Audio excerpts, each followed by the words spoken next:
aos nossos estudos e o tema de hoje é a vulnerabilidade da religião verdadeira ou a vulnerabilidade da verdadeira religião.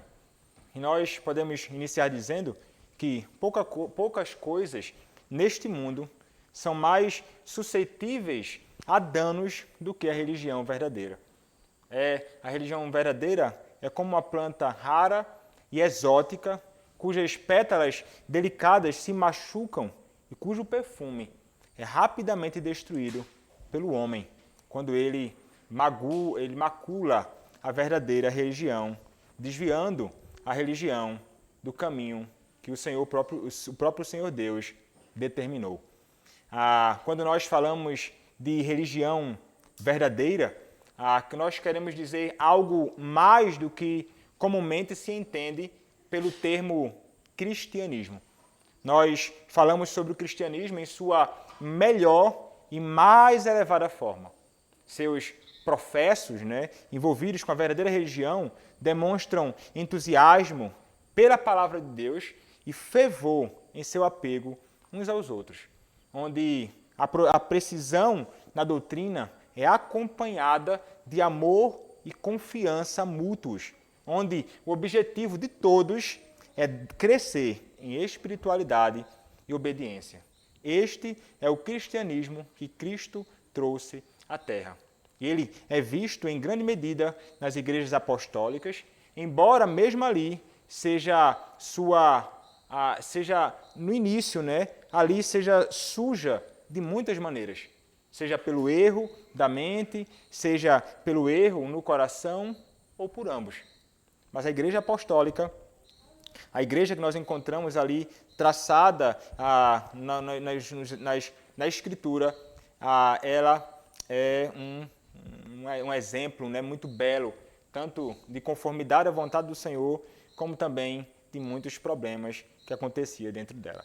Mas veja, quando nós falamos sobre a igreja de Cristo, no Novo Testamento, a igreja apostólica, nós não queremos dizer que a religião verdadeira começou no Novo Testamento.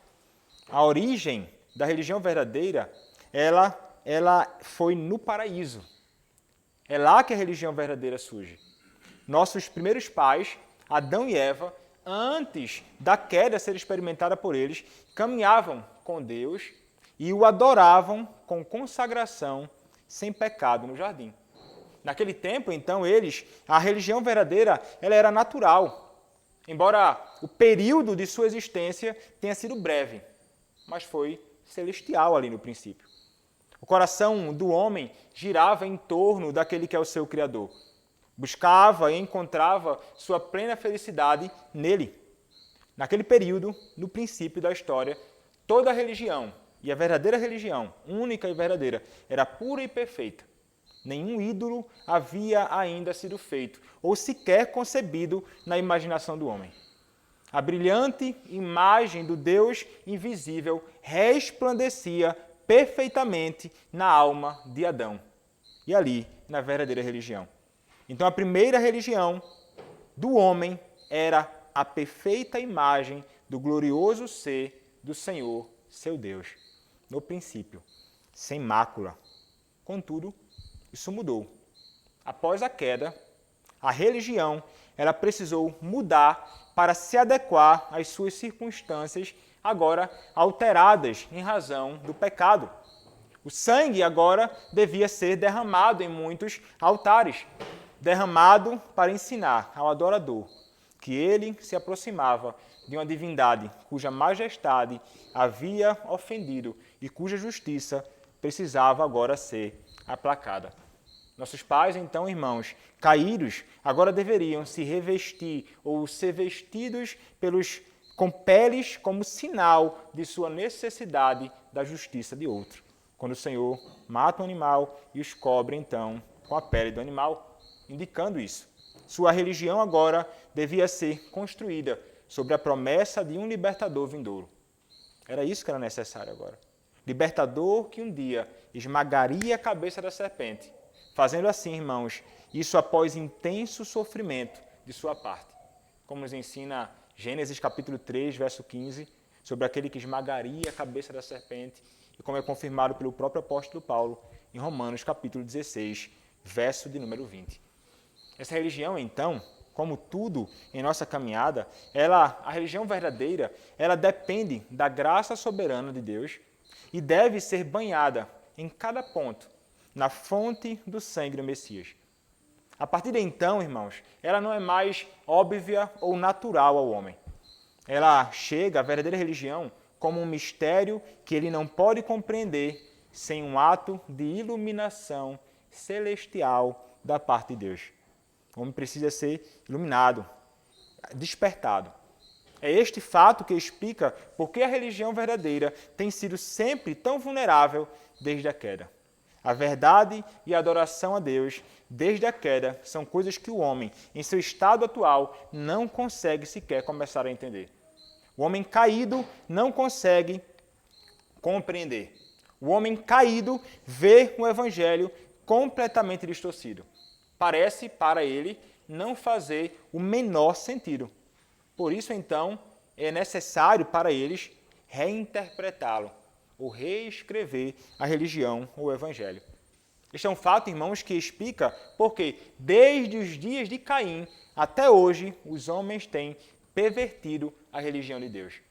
Quando os homens são deixados à sua própria vontade, quando os homens são deixados à sua própria luz, o homem sempre vai perverter a verdade.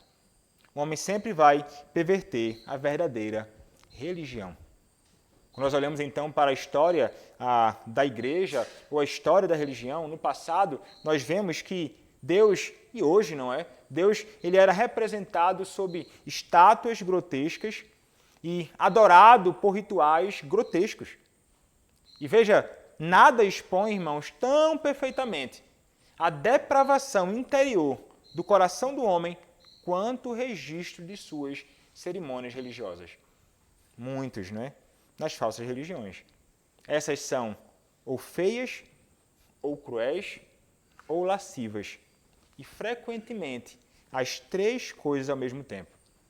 Mas em terras onde a palavra de Deus era encontrada, ou era propagada, essas invenções externas da imaginação do homem corrompido são, em geral, mais suprimidas.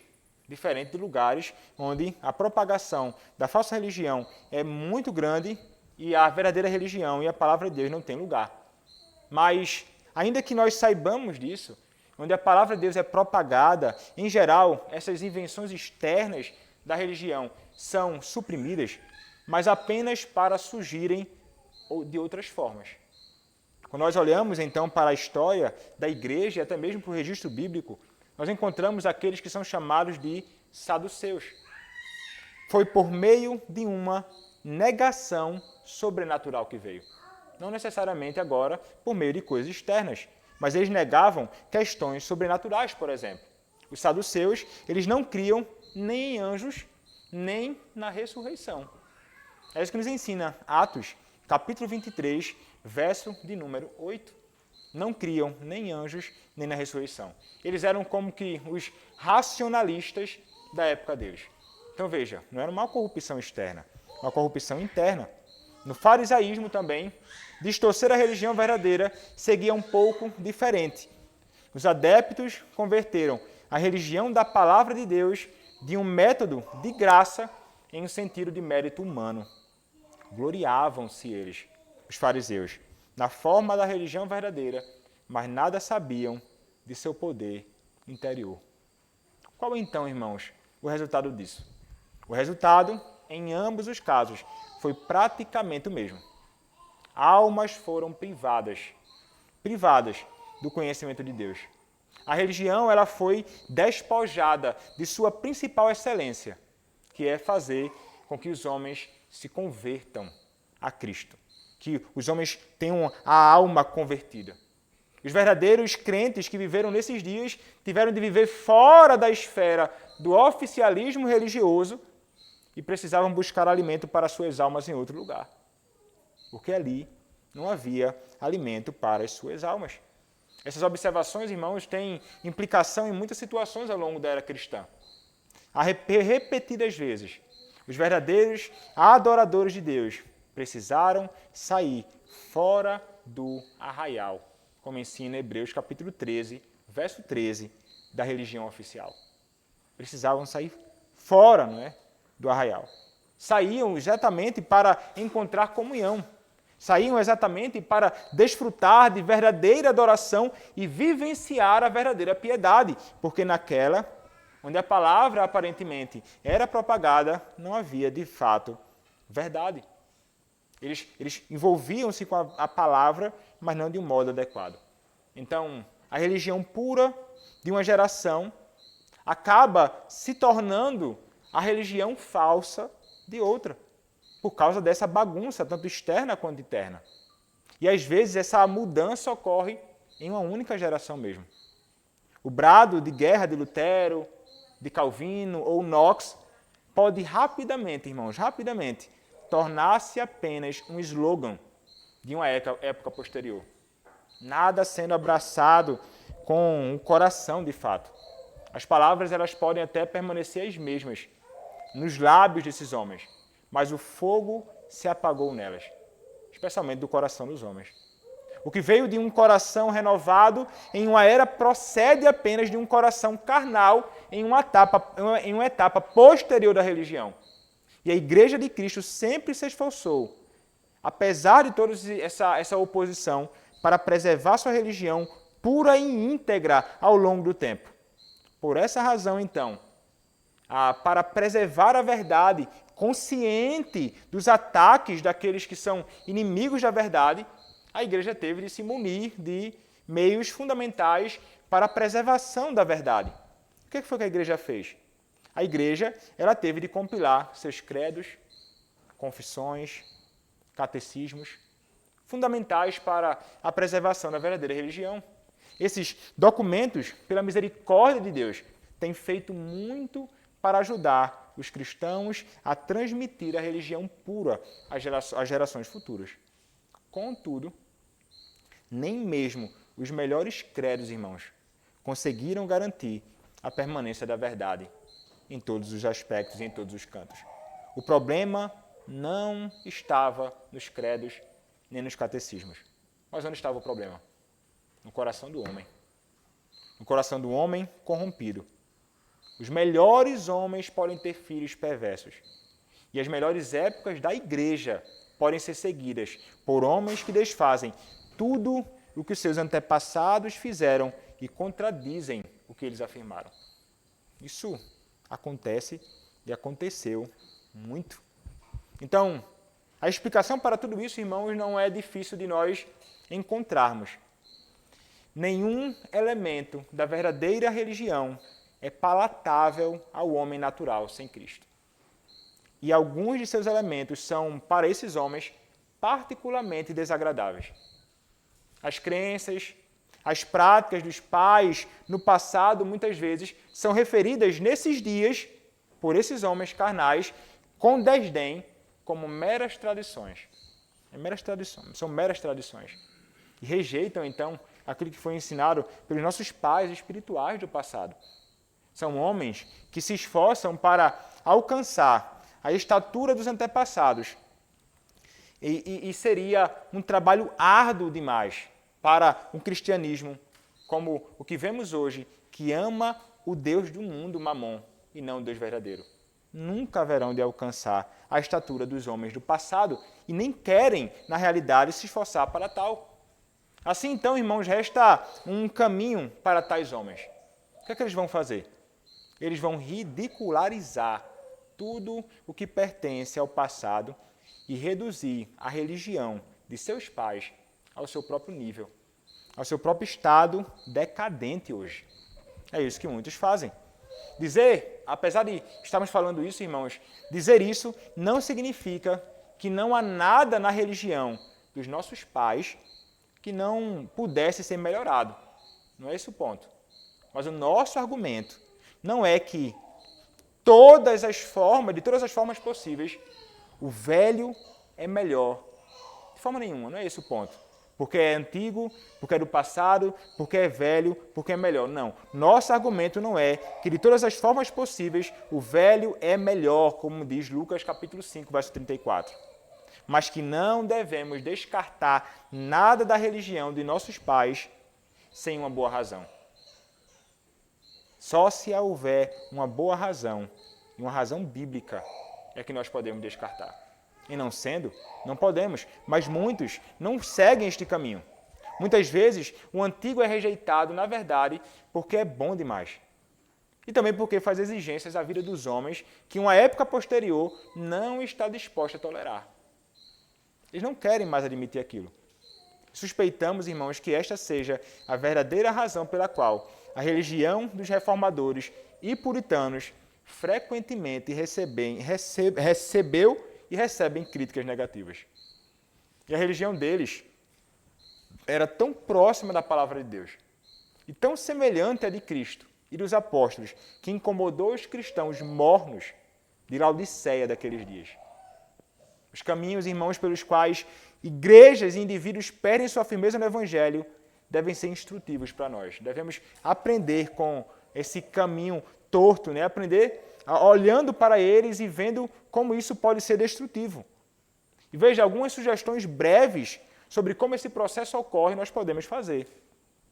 Veja, a expressão, nós podemos dizer que a expressão mais elevada da religião cristã, conhecida pelo homem, assim nos parece, é o que nós chamamos de puritanismo.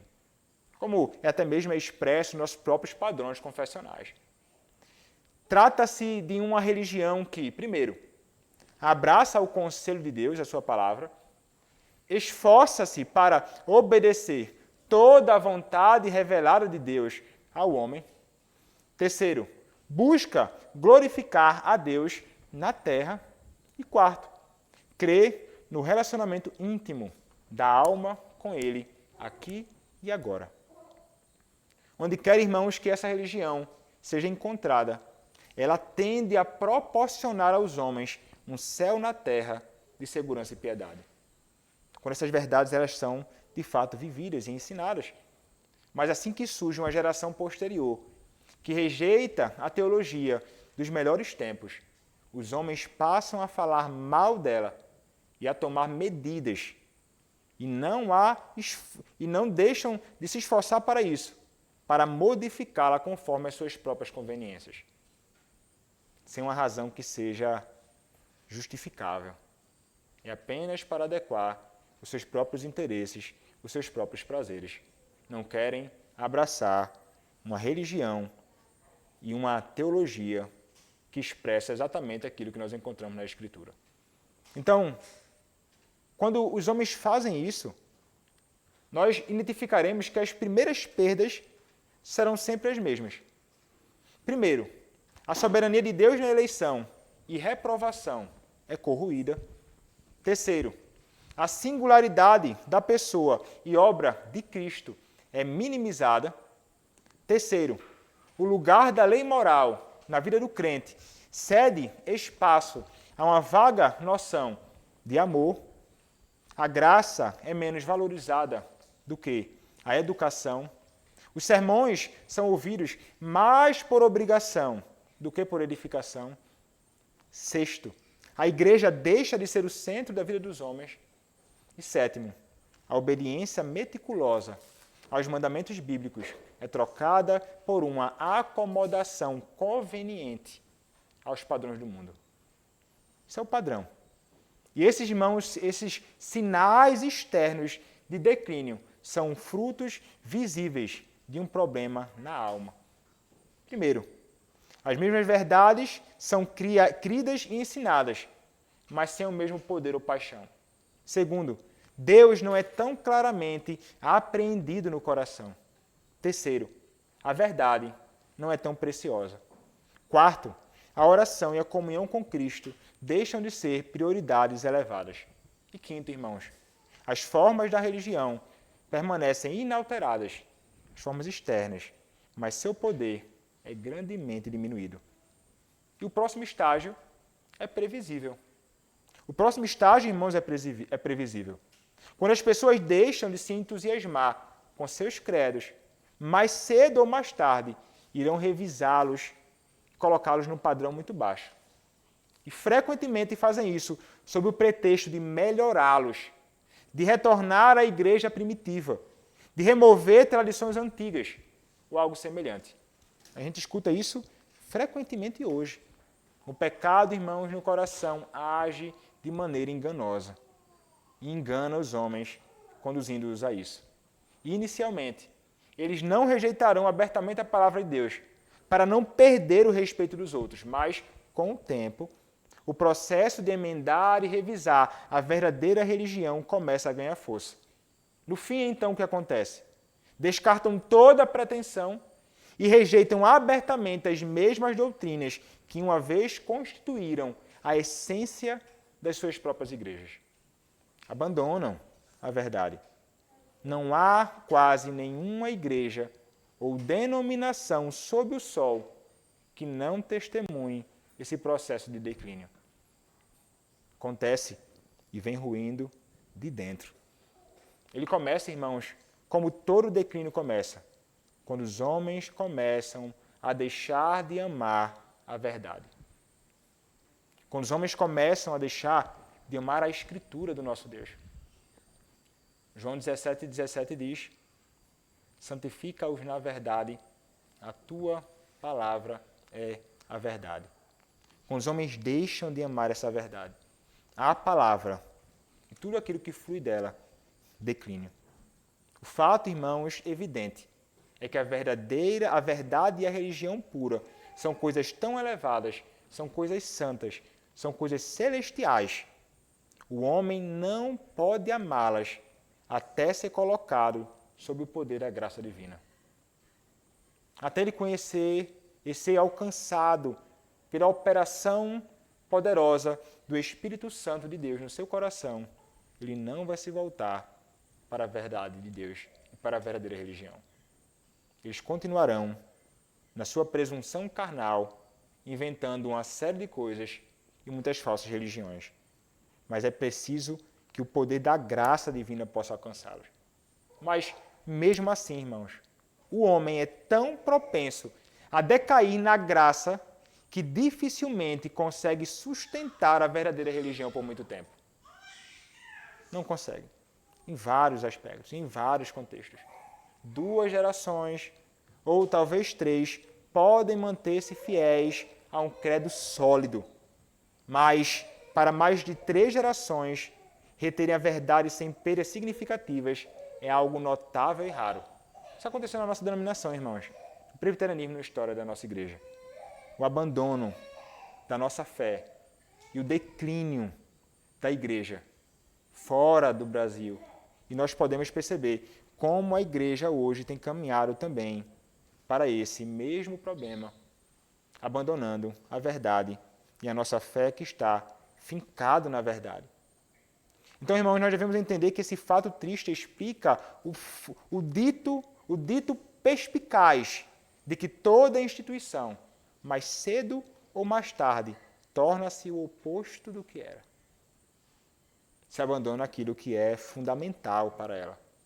Toda a igreja, mais ou menos, que conhecemos na história, terminou por repudiar seu credo original. Começou admirando as Escrituras e terminou rejeitando as Escrituras. Veja só, isso acontece e é lamentável. Mas então, a única maneira de manter igrejas, irmãos, e grupos de cristãos saudáveis, na verdade, é manter seus corações vivos com a graça que só vem do nosso Deus.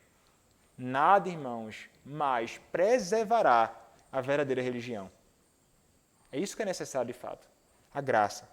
Nem credos, nem departamentos de teologia em universidades, nem conhecimento histórico, nem aprendizado extenso, nem qualquer outra coisa será capaz de manter a religião correta entre um grupo de cristãos professos se eles tiverem perdido o amor pela verdade. Podem ter tudo. Podem ter nas mãos, nas suas bibliotecas, guardado em seus bancos, mas se não tiver amor por essas verdades, haverá um declínio. A regra, então, irmãos, é simples e infalível. Se os homens não amam a doutrina, não manterão seu apego a ela por muito tempo. Vai ser momentâneo, passageiro. Logo, logo desaparecerá. Se a verdadeira religião, irmãos, é tão vulnerável, é evidente então onde está nosso primeiro dever como cristãos. Qual é o nosso dever então? O nosso dever como cristãos, irmãos, é vigiar cuidadosa e diariamente sobre nossos afetos. Sobre onde está de fato o nosso coração. É necessário que observemos, cuidemos, atentemos, porque nós somos muito volúveis, irmãos. Rapidamente, nós sustentamos algo e logo depois nós abandonamos aquilo. É necessário, então, vigiarmos com cuidado e diariamente sobre os nossos afetos. No momento em que suspeitarmos que nosso amor por Cristo ele está diminuindo, o que é que nós devemos fazer, irmãos? Nós devemos clamar por graça ao nosso Senhor. Devemos elevar a nossa voz ao nosso Deus. Devemos suplicar ao nosso Senhor, clamando que Ele possa avivar o nosso coração, para que nós nos voltemos para a sua verdade. Se nosso amor por qualquer ponto da verdade enfraquecer, devemos nos lançar ao chão diante de Deus, temendo que Ele nos entregue a dureza de nossos corações. E nós podemos, irmãos, ter corações duros. Veja, voltar-se para Deus assim e fazer exatamente isso como sugerido aqui. É um trabalho árduo, é um trabalho profundo e humilhante, mas é o único caminho para manter a religião verdadeira firme em nossos corações e também externamente em nossa própria devoção. É guardar o nosso coração na dependência do nosso Senhor, suplicando por sua graça. A alternativa, irmãos, é não perdermos o primeiro amor. Como diz lá em Apocalipse, capítulo 2, verso de número 4, quando Cristo diz à igreja de Éfeso: tenho, porém, contra ti, que abandonaste o teu primeiro amor. Que nós não abandonemos o nosso primeiro amor. Que não abandonemos a verdade, que não abandonemos a Cristo. Não é sem razão, irmãos, que o Espírito de Deus diz, em Provérbios 4, verso 23, sobre tudo o que se deve guardar, guarda o teu coração, porque dele procedem as fontes da vida. Amém. Amém.